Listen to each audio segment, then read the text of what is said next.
안녕하세요. 반갑습니다. 온누리교회 이재훈 목사입니다. 오늘 여러분과 함께 다룰 주제는 저도 사실 이런 주제로 처음 강의를 해보게 되는데요. 그동안 많은 강사님들을 통해서 이 법 제정의 위험과 또 문제점들을 다루주셨기 때문에 그러한 내용을 토대로 하여서 저 나름대로 새로운 시각으로 이 법의 문제점을 다루어 보려고 합니다. 이미 이러한 종류의 법이 통과된 유럽과 북미 또 일부 나라들의 모습이 어떤 모습인지를 우리가 생각해 본다면 결코 행복한 세상은 아닙니다. 더욱이 하나님의 창조 질서를 지키지 않는 나라가 됨으로써 이 종말을 향하여 나갈 때 구원받는 백성들이 살기 어려운 그런 이슈만이 아니라 사람들이 구원 얻지 못하게 가로막는 그런 사회로 나아가고 있다는 것을 우리는 알 수가 있을 것입니다. 저는 오늘 C.S. 루이스라는 분, 영국 분이죠. 영국의 영문학자이자 또한 문학가 또 비평가였던 C.S. 루이스가 쓴 순전한 기독교라는 책의 일부를 인용함으로써 이 법의 문제점을 지적해 보고자 합니다. C.S. 루이스는 2차 대전이 한창일 때 영국의 BBC 방송을 통해서 미어 크리스천어티라는 그런 내용의 책으로 이제 정리된, 원래는 이 방송 라디오 방송국으로 연설식으로 방송되었던 내용입니다. 2차 대전이 한창일 때 이러한 내용을 아주 진지하게 라디오 방송을 통해서 방송되었다는 것이 매우 놀랍습니다. 대개 전쟁이 진행 중이거나 그런 상황에 재난의 한복판에 있을 때는 진지한 또 심각한 또 철학적인 내용을 사람들이 귀 기울이지 않는 것이라고 생각합니다만 이 C.S. 루이스의 라디오 방송국이 너무 파장이 커서 두 번째 시즌 2가 이루어져서 그 내용들이 이제 모아져서 오늘날 순전한 기독교, 영어로 Mere Christianity라는 제목으로 이제 출판이 되었죠. 그런데 그 당시보다도 이제 역사가 흘러갈수록 영어권에서 가장 영향력 있는 책으로 이렇게 알려지게 되었죠. 그 이유가 무엇일까요? 그것은 이 책에서 말하고 있는 기독교의 기본 진리가 살아있는 진리이기 때문입니다. 또한 이 C.S. 루이스가 살았던 그 시대가 바로 우리가 흔히 말하는 이 포스트 모더니즘에 막 발응하고 있는 그 시점이었기 때문인 것입니다. 이제 두 번째 찾아온 이 전쟁으로 인해서 수많은 사람들이 무참히 죽어가고 또 그 시대의 가장 중요한 위기는 무엇이 옳고 그른지 모르겠다라는 그런 도덕의 붕괴, 전쟁으로 인해서 인간성을 철저히 말살시키는 그러한 시대에 사람들에게 가장 공포로 두려움으로 다가온 것은 이 삶과 죽음이라는 그 위기보다도 더 중요한 위기는 옳고 그름이라는 기준이 무너지는 그런 시대였다는 것을 루이스가 지적하고 있는 것입니다. 그래서 이 순전한 기독교의 가장 서론에 해당되는 1장에서 그는 이러한 제목으로 순전한 기독교를 시작합니다. 있는 그대로 책에 나와 있는 그대로를 이렇게 제가 옮겨 놓았는데요. 옳고 그름, 그것이 우주의 의미를 부는 실마리다, 이렇게 제목을 붙였습니다. 옳고 그름이 이 우주의 의미를 해석하고 이해할 수 있는 클루, 그것이 열쇠이고 그것이 가장 중요한 실마리가 되는 것이다 라는 제목을 붙였습니다. 자, 이러한 제목이 오늘 이 시대의 현대인들에게, 특별히 우리 대한민국의 국민들에게 얼마나 공감이 되는지는 모르겠습니다. 그러나 2차 대전이 한창일 때 이런 제목을 라디오 방송국으로 이 C.S.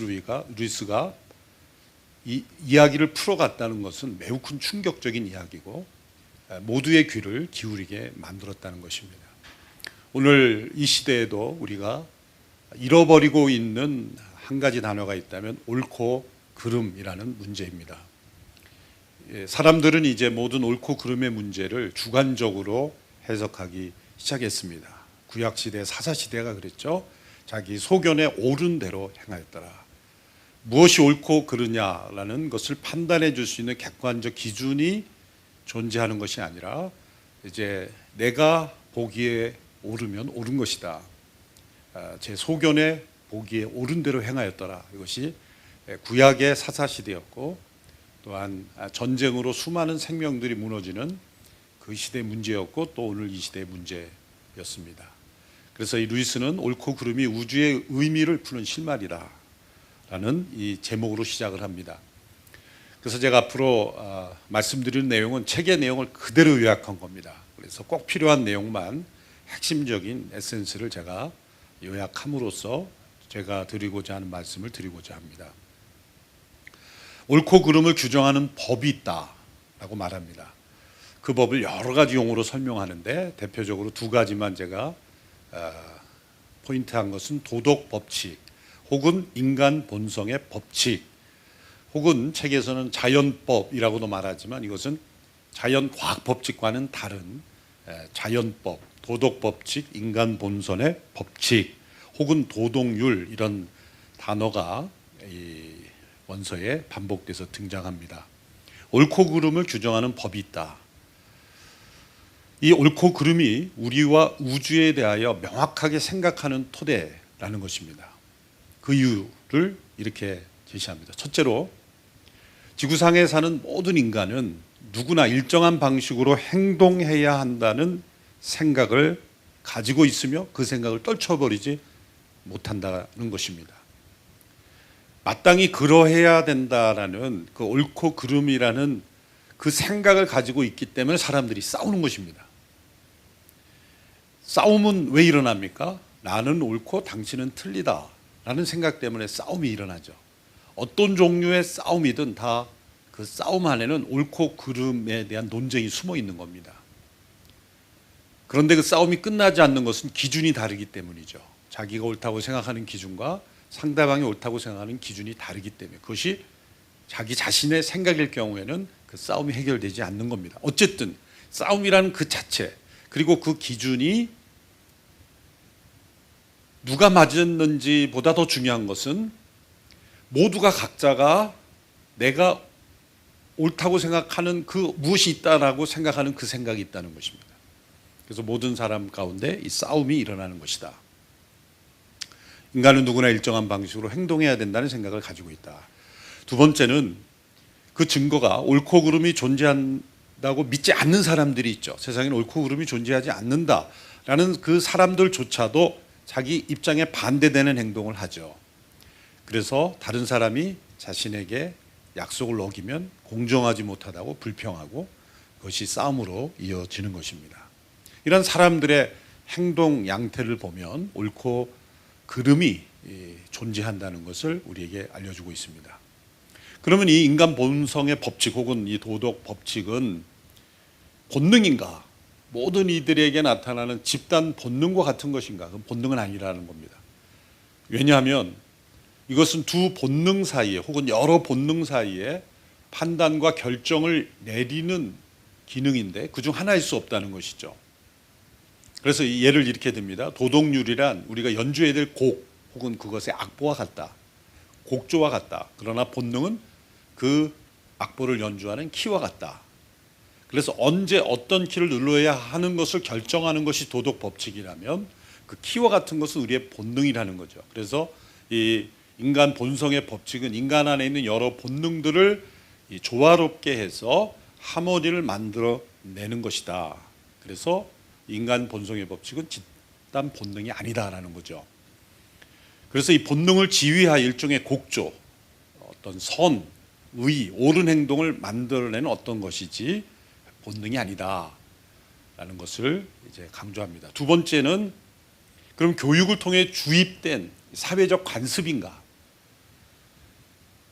교육을 통해서 어려서부터 어떤 사회, 어떤 나라에만 존재하는 관습인가? 그것이 또 아니다라는 거죠. 왜냐하면 모든 시대, 어떤 나라들의 도덕관을 비교해 보면 관통하는 동일한 법칙이 있다는 거죠.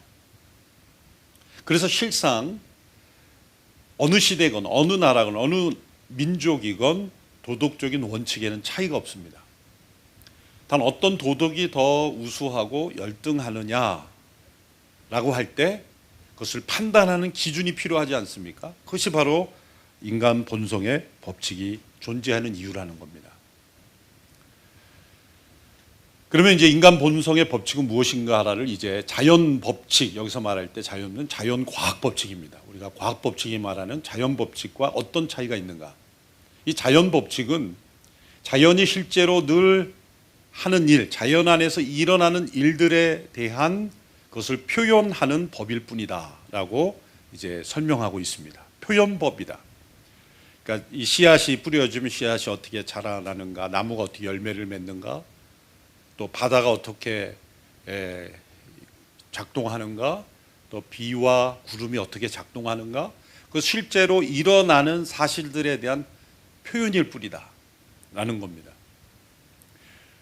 산에 있는 어떤 나무 보고 이 나무가 왜 이 산에 있어야만 하는가라는 이유를 누구도 묻지 않습니다. 또 어떤 모습으로 있어야 하는가라고 따지지도 않습니다. 그죠? 그 산에 존재하는 모습을 관찰할 뿐이고 그것을 표현할 뿐인 것이죠. 그러므로 이 인간 본선의 법칙과 자연과학의 법칙의 차이를 이렇게 설명합니다. 인간 본성의 법칙은 인간이 존재하며 실제로 늘 하는 일을 의미하는 것이 아니라 어떤 인간이든지 마땅히 해야 할 일을 의미하는 것이다. 마땅히 해야 할 일을 의미하는 것이다. 이것이 자연과학 법칙과 다른 점입니다. 그러므로 결론적으로 인간 본성의 법칙을 이렇게 정의합니다. 인간 본성의 법칙은 우리가 만들어낸 것이 아니다. 교육으로 이렇게 주입할 수 있는 관습도 아니다. 우리가 만들어내지 않았으면서도 실제로 존재하는 것이다. 인간의 행위라는 이 사실 너머에 아주 명백하게 존재하는 그 무엇이다. 우리가 만들지 않았음에도 불구하고 우리가 마땅히 따라야 한다고 모두가 생각하고 있는, 그래서 우리를 압박하고 있는, 그리고 실제하고 있는, 그리고 벗어날 수 없는 법칙이다. 그래서 인간은 이 인간 본성의 법칙 아래 압박을 받고 있다. 인간이 만들지 않았음에도 인간을 억누르고 있는 이 법칙, 이것이 존재한다는 거죠. 자, 여기까지 C.S. 루이스는 성경 구절을 하나도 인용하지 않았고, 또 우리가 교회에서 배우는 교리적 언어도 하나도 인용하지 않았고, 아주 중립적인 단어들만 사용함으로써 인간 안에 존재하지만 인간이 만들지 않았고, 인간이 압박감을 느끼고 인간을 제어하고 있는 어떤 법칙이 존재한다라는 것을 지금 증명했습니다. 그래서 우리는 이제부터 이렇게 생각할 수 있는 거죠. 이 법칙의 배후에 무엇이 있기에 이 법칙, 우리가 살고 있는 이 주에 대해서 어떻게 말하고 있는가, 이 법칙의 배후에 무엇이 존재할까라는 질문을 던지게 됩니다. 두 가지 관점 외에 다른 관점은 없습니다. 역사적으로 첫 번째 유물론적 관점이죠. 유물론적 관점은 이 물질과 공간, 이 모든 것은 우연히 생긴 것이다. 그러므로 존재 이유는 알 수 없고 알 필요도 없다. 인간의 존재 이유에 대해서는 질문할 필요가 없고 또 알 수도 없다. 많은 우연을 통해서 몇몇 물질들이 살아있는 존재로 인간으로 진화하고 발전한 것뿐이다. 유물론적 관점입니다. 또 다른 관점은 종교적 관점. 그것은 이 우주의 배후에는 정신과 비슷한 무엇인가가 있다. 그것은 지각과 목적을 가지고 있고 또 어떤 것을 다른 것보다 더 선호하는 그 존재가 있다. 그 존재는 우리가 때로는 모르는 목적을 위해, 때로는 자신과 같은 존재를 만들어내는 목적을 위해서 우주를 만든 거다. 이렇게 설명하는 것이 일반적인 종교적 관점이라는 거죠. 그런데 문제가 있습니다. 사람들이 신뢰하고 좋아하는 이 과학으로는 이 두 관점 중에 어느 것이 옳은지 알아낼 수 없다는 것입니다.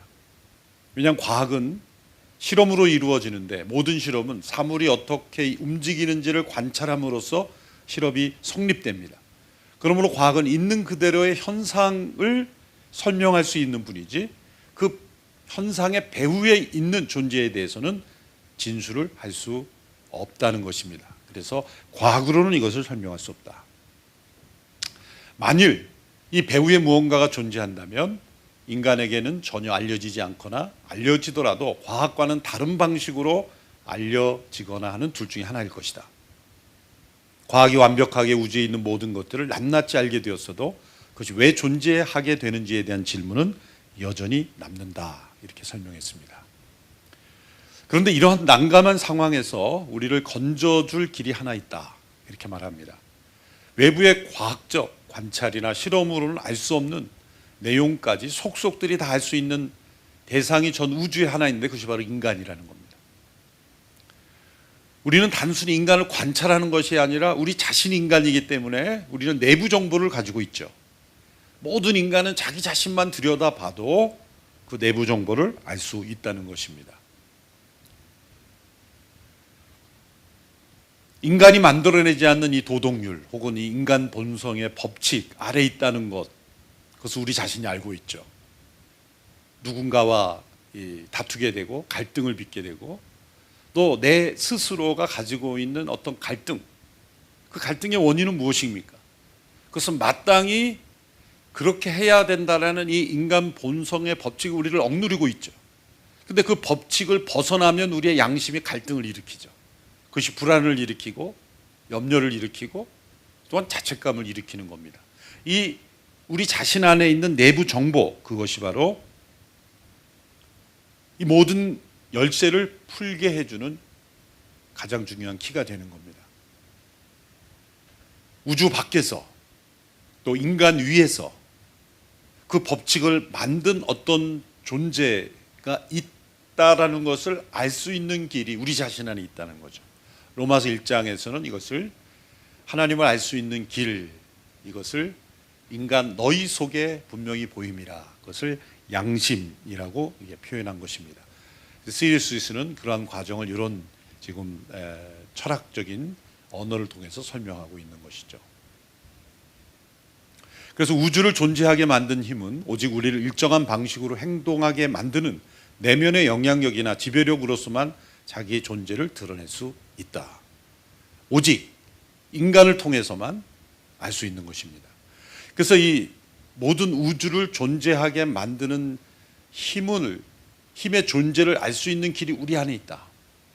물론 자연을 어떤 관찰을 통해서 자연 만물을 통해서도 알 수 있다고 할 수 있지만 그 이전에 우리 자신 안을 들여다보면 이 도덕법 또 인간 본성의 법칙을 통해서 그 존재를 알 수 있다는 겁니다. 계속해서 이렇게 기록합니다. 인간으로서 우리는 우리가 열 수 있는 봉투만 여러 번 경험을 통해 설명해야 된다. 우리가 열 수 있는 유일한 봉투는 인간 자신이다. 나라는 인간을 열어보았을 때 발견하는 것은 나는 독립적인 존재가 아니며 나는 어떤 법칙 아래에 있는 존재라는 사실, 즉 내가 일정한 방식으로 행동하기를 원하는 누군가 또는 무엇인가가 있다는 사실이다. 나는 독립적인 존재가 아닙니다. 그리고 나는 어떤 법칙 아래 존재합니다. 우리를 제어하는 법칙, 억누르는 법칙, 때로 우리를 힘들게 하는 법칙, 그러나 그 법칙을 따르면 우리에게 평안을 줄 수 있는 법칙, 그러나 때로 우리가 어기고 있는 법칙, 우리가 어떤 방식으로 행동하기를 원하는 그 누군가와 또 그 무엇인가의 법칙이 있다 라는 것을 말하고 있습니다. 같은 맥락의 말이죠. 우주를 지휘하고 있는 무언가가 존재하며 그 무언가는 내 안에서 옳은 일을 하도록 재촉하고 그릇된 일에는 책임감과 불편함을 느끼게 만든 하나의 법칙으로서 우리에게 찾아온다 라는 것입니다. 우리는 그분이 누구인지 잘 알고 있죠. 하나님의 형상대로 인간을 창조하셨기에 인간은 하나님의 형상, 우리의 원형이신 그 하나님께 연결되지 않으면 우리는 참된 행복을 누릴 수 없는 존재이죠. 형상은 원형과 연결되어 있을 때 가장 작동을 잘하는 법이기 때문입니다. 그래서 눈에 보이지 아니하시는 하나님이시지만 이 보이는 모든 세상과 인간을 창조하신 그분의 법칙 아래 우리가 존재한다는 것을 루이스가 이런 방식으로 설명한 것입니다. 많은 믿지 않는 사람들, 또 성경을 모르는 사람들에게도 하나님을 변증하는 탁월한 변증법이 된 것입니다. 그래서 인간은 이 인간 본성의 법칙을 따르지 않으면 불안을 느끼게 되어 있습니다. 이 배후에 있는 존재, 하나님이시죠. 천지를 창조하신 분이십니다. 그분께서 만드신 이 도덕률, 인간 본성의 법칙을 어기는 행동을 만일 그 만드신 분이 미워하지 않는다면 그분은 선한 존재일 수 없는 거죠. 만일 절대선이라는 것이 존재한다면 우리 안에 있는 이 모순, 또 죄, 악, 이 법칙을 어긋나는 우리의 모든 것은 대부분 미워할 것입니다. 때로 어떤 분이 성경에 진노하는 하나님이라는 그 표현을, 하나님이 진노하신다라는 것을, 아니 어떻게 선한 분이 진노할 수 있는가? 선한 분이기 때문에 진노하는 거죠. 만일 진노하지 않는다면 그분은 선한 존재가 아닙니다. 심판하시기에 그분은 사랑의 하나님이신 겁니다. 바로 이 루이스가 그러한 주제를 설명하는 겁니다. 만일 절대선이 우주를 다스리지 않는다면 어떤 노력을 해도 우리에게 소망이 없죠. 우리에게는 이 믿음이 있는 겁니다. 이 우주를 다스리는 분이 절대적으로 선한 분이다. 우리가 믿는 그분이 절대적으로 선한 분이 아니라면 우리의 믿음은 헛것이 되고 우리는 소망이 없습니다. 또한 절대적으로 선하신 분이 우주를 다스리고 있다면 우리가 그분의 법칙을 따르지 않으면 우리는 그분의 원수가 되는 상황이므로 우리에게 또한 소망이 없는 것입니다. 굉장히 그 영국 사람들의 논리적인 표현이 여기 나오는 거죠. 몰아가는 거죠. 절대적으로 선하신 분이 우주를 다스리기에 우리에게 소망이 있고, 또 절대적으로 우주를 다스리는 분 앞에 우리가 설 때 우리에게 자신에게는 소망이 없다는 겁니다. 그래서 결국 우리가 예수 그리스도의 십자가의 복음으로 나가야 한다는 것을 이제 설명하기 위해서 이렇게 이제 처음에 서론에서 몰아가는 겁니다. 그러므로 우리의 가장 필요한 존재, 왜? 그분이 가장 선하신 분이기에, 절대선이기에, 그러나 동시에 가장 피하고 싶은 존재, 왜? 우리에게는 그 선이 결여되어 있기 때문에. 그래서 우리가 가장 의지할 수 있는 유일한 동맹자가 될 수 있는 분이지만 동시에 그분의 원수가 되었기에 우리는 그 존재를 피하고 싶어 한다는 거죠. 그래서 이런 재밌는 표현을 하죠. 절대선과 마주치면 재미있을 것이라고 생각하는 것은 기만이다. 도덕률이 존재하며 그 법칙의 배후에 어떤 힘이 있고 그 법을 어김으로써 그 힘과 잘못된 관계를 맺었다는 것을 우리는 깨달아야 한다는 것입니다. 모든 것을 깨닫기 전까지 기독교는 아무 말도 할 수가 없습니다. 왜냐하면 스스로 병들었다는 것을 알 때야 비로소 의사의 말에 귀를 기울이기 때문이다. 인간이 아무 가망도 없는 처지에 있다는 점을 깨달을 때 비로소 그리스도인의 말을 이해하기 시작할 것이다. 그래서 예수님께서 가난한 자에게 복이 있나니, 가난한 자의 복을 설명하시니, 가난은 스스로 병들었다는 것을 깨닫는 가난을 의미하죠. 자신 안에 절대 선이 없다는 것, 그래서 절대적으로 선한 분, 인간에게 이 절대적인 선의 법칙, 인간 본성의 법칙, 또 도덕 법칙을 부여하신 그분을 만나기가 두려운, 왜? 우리에게는 이 절대적인 선이 없기에, 마땅히 그러해야 되는데 그러지 못하는 우리의 모순을 가지고는 그분을 만날 수 없기 때문에 우리는 그분을 두려워하고 인간은 그분을 피하는 겁니다. 사람들이 왜 성경을 읽기 두려워할까요? 절대적으로 선하신 분의 임재가 그곳에 있기 때문입니다. 사람들은 피하고 싶어 하죠. 적극적으로 그것을 부인하고 싶어 합니다. 그 리액션, 이 강렬한 반기독교적인 또 하나님을 대적하는 이 강렬한 반대는 역으로 말하자면은 그 행동 자체가 하나님이 존재한다는 걸 보여주는 거예요. 하나님이 없다고 강렬히 부인하는 사람은 그 깊숙한 곳에 들어가면 그 영혼이 하나님을 두려워하고 있는 겁니다. 그래서 부인하고 싶어 하는 거예요. 그래서 하나님은 유일한 위안이자 최고의 공포다, 이런 말을 루이스가 하게 된 겁니다. 자신 안에 절대선이 없다는 것을 인정하고 그 하나님의 께서 우리에게 부여하신 이 법칙으로부터 벗어나 있다는 것을 인정하고 가난한 마음으로 하나님께 나오는 자들, 예수 그리스도 앞에 나오는 자들은 위안이 되지만, 그러나 그것을 끝까지 거부하는 자들은 최고의 공포가 될 수밖에 없다는 것입니다. 이제 저는 이 문제에 적용을 하고자 합니다. 차별금지법의 핵심은 제3의 성 혹은 사회적 성이라는 존재하지 않는 것을 마치 실체인 것처럼 만들어서 인간에게 남자 여자 외에 제3의 성을 규정하는 것이 핵심적인 내용에 포함되어 있습니다. 그러면 이 많은 경우에 동성애자들이 느끼는 불안의 원인이 무엇일까 생각해 보면, 사람들의 차별 때문에 불안하다. 그래서 내가 내 안에 있는 이 동성애의 성향을 내가 숨길 수밖에 없는 것은 다른 사람들이 나를 차별하고 혐오하고 배제하기 때문이다 라는 주장으로 이 법의 제정 목적을 말하죠. 과연 그럴까요?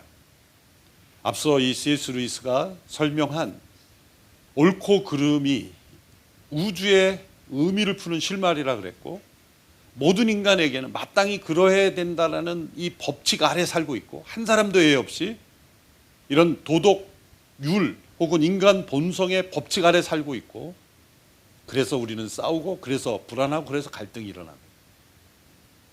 그 원인은 우리가 이 인간 본성의 법칙에 위배되어 있기 때문이라는 거죠. 그래서 동성애만이 아니라 모든 종류의 절대 선에서 벗어난 인간 본성의 법칙에 벗어난 모든 경우는 다 그렇습니다. 동성애만은 그런 건 아니죠. 왜곡된 모든 성적 탐욕이나 또 잘못된 거짓, 음란, 모든 종류의 죄악들, 교만, 모든 것들을 다 마찬가지지만 동성애도 마찬가지입니다. 그래서 사람들의 차별 때문이 아니라 인간 본성의 법칙에 위배되기 때문입니다. 제3의 성이라는 주장은 심지어 자연 과학 법칙까지도 위배되죠.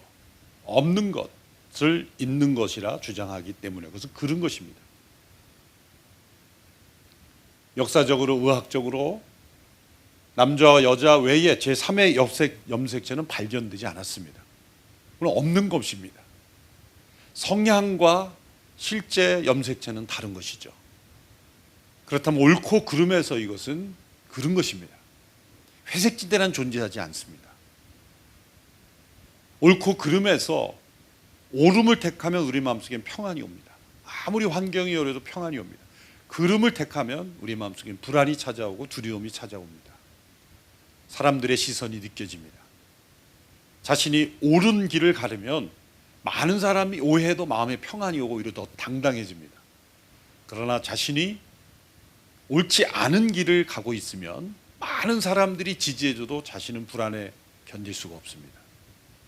옳고 그름의 문제가 모든 우주의 문제를 푸는 실마리라는 그 루이스의 말이 사실이며 그것은 진리이기 때문입니다. 이 차별금지법에 많은 문제가 있지만 이 도덕률 혹은 인간 본성의 법칙이라는 이 루이스의 관점으로 볼 때 문제는 도덕률로 해결해야 될 문제를 강제 형법으로 해결해 가려고 하고 있다는 겁니다. 이거는 매우 심각한 모순이죠. 몇 개월 전 어느 지상파 방송에서 한 중학교에서 일어난 일을 뉴스로 보도했습니다. 저녁 뉴스 시간에 보도된 내용이죠. 이런 내용이었습니다. 한 교실에서 한 학생이 커밍아웃을 한 이후로 친구들이 왕따를 하고 있다는 겁니다. 그래서 쉬는 시간에 화장실 갔다 오면 책상이 무너져 있고 또 친구들이 이 모양 저 모양으로 자신을 따돌린다. 그래서 그 기자는 이렇게 멘트를 마무리합니다. 바로 이러한 문제 때문에 차별금지법이 제정되어야 합니다. 중학교 시절은 온갖 이유로 왕따가 이루어지는 때입니다. 아직 신체적, 정신적, 심리적으로 성숙하지 않은 질풍노도의 시기라고 말하죠. 주변인이라고 말하죠. 그런 시대에 중학교 학생들은 이름 갖고도 친구를 따돌릴 수 있고 부모의 직업, 얼굴 생김새, 온갖 이유를 가지고 말도 안 되는 이유로 서로를 따돌리는 그런 시대죠.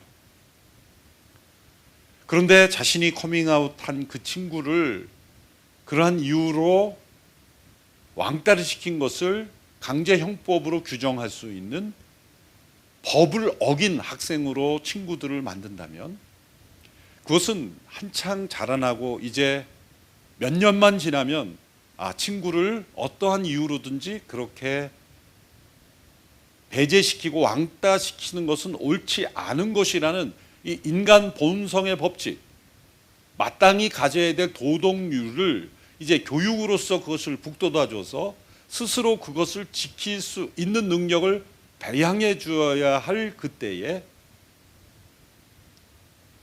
법을 어긴 범법자로 만들어서 처벌을 해야 하는 그러한 심각한 문제가 생기는 것입니다. 만일 그러한 문제로 처벌한다면 얼굴 생김새, 부모님의 직업이나 혹은 어떤 말투나 또 어떠한 모양으로든지 왕따가 이루어지는 청소년 사회는 전부 다 법으로 처벌해서 학생들을 범법자로 만들 수밖에 없는 모순이 생기는 것입니다. 법의 정신은 도덕의 최대화죠. 왜 법을 만듭니까? 그것은 이 도덕적 사회가 되도록 만드는 것입니다. 많은 사람을 범법자로 만드는 데 목적이 있는 것이 아니라 도덕이 지배하는 사회, 옳고 그름이 분별되는 사회를 만드는 것이 법의 정신이죠. 그럼으로써 법을 최대화한다고 도덕률이 대체되는 것은 아닙니다. 도덕이 감당해야 될 것을 법으로 다 담당할 수 없습니다. 그것은 인간 안에 내재된 인간 본성의 법칙, 법전이 없어도 마땅히 어떻게 살아야 한다는 것을 내재화되어 있는 인간의 법칙, 그것은 인간이 남자와 여자로서만 존재할 수 있는 그 인간 본성의 법칙을 지키면 그 자체는 평안한 것입니다. 그것을 뛰어넘는 것은 우리에게 큰 불안을 줍니다. 어떠한 그 성향과 충동을 통해 그러한 자극이 우리에게 요구될 수는 있을지라도 그러한 것들을 끊고 그것을 본성에 합당하게 살아감으로써 우리는 평안을 누리고 행복을 누릴 수가 있는 것입니다. 그것이 올바른 도덕이고 그것이 옳고 그름의 문제입니다. 따라서 결론적으로 하나님께서 이 우주를 만드시고 인간을 하나님의 형상대로 만드신 하나님께서 인간에게 부여하신 이 인간 본성의 법칙, 이 도덕률을 최대화하는 것이 진정한 차별과 불안을 없애는 최선의 행복한 삶으로 사람들을 인도하는 길이라는 것입니다. 그러므로 이렇게 불필요한 법을 또 오히려 부작용이 심한 이 법을 만들어서 도리어 도덕률을 무너뜨리는 이러한 법들이 제정되어서는 안 되는 것입니다.